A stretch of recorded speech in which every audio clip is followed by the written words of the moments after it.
Many people believe that there is a God, or at least a higher power, that created the universe.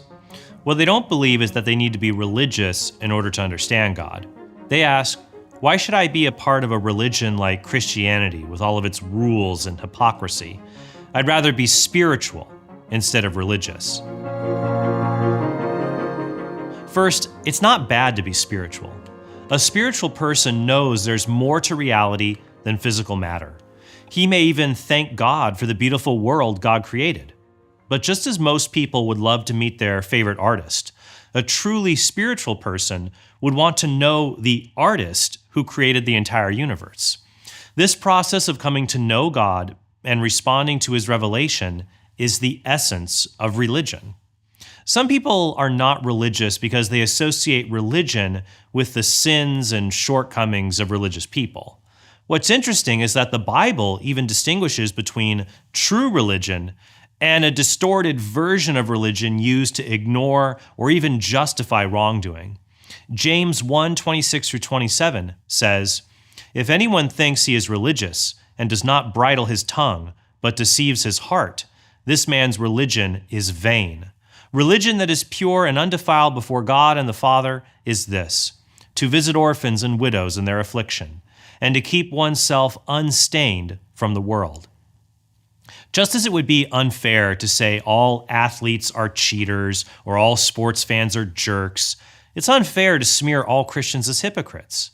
The same is true when it comes to claims of religious violence, like the idea that religion is responsible for most wars.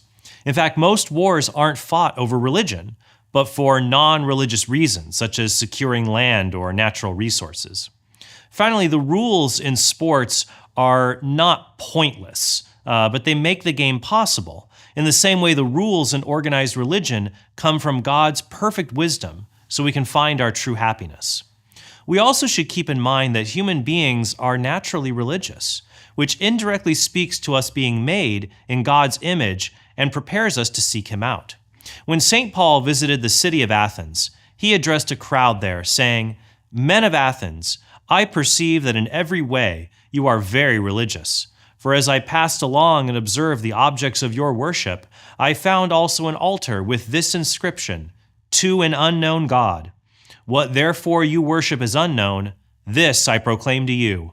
The God who made the world and everything in it, being Lord of heaven and earth, does not live in shrines made by man, nor is he served by human hands as though he needed anything, since he himself gives to all men life and breath and everything."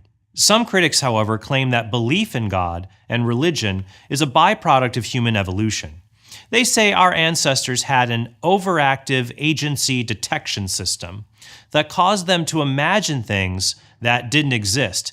This overactive agency detection system was beneficial for ancient humans because when they overreacted to imaginary tigers in rustling bushes, they were less likely to be eaten when there was a real tiger hiding there.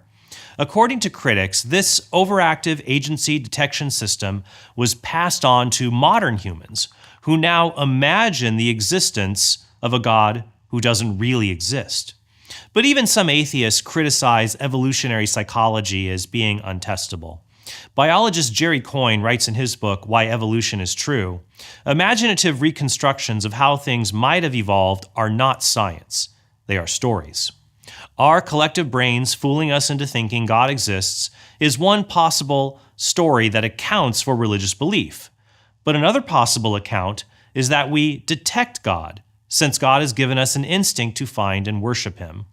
Both of these accounts explain religious belief, and the atheist would have to provide an additional argument to justify preferring his account over the theistic one, or the one in favor of belief in God.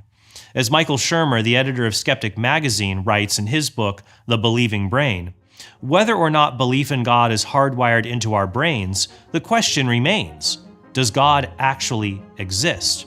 And that is the question we will examine throughout this course. But before we do that, we will first discuss the three possible positions a person could have on the question of God's existence, and see if one of them, or atheism, should be a person's default belief system. If you enjoyed learning how to explain and defend our Catholic faith, make sure you check out the School of Apologetics. In our self-paced courses, Jimmy Akin teaches the fundamentals of apologetic dialogue. Trent Horn shows how to defend life beginning at conception. On top of that, other trusted experts give courses on church history, creation, purgatory, the saints, and more. Sign up today because a faith you can defend is a faith you can own and embrace. schoolofapologetics.com.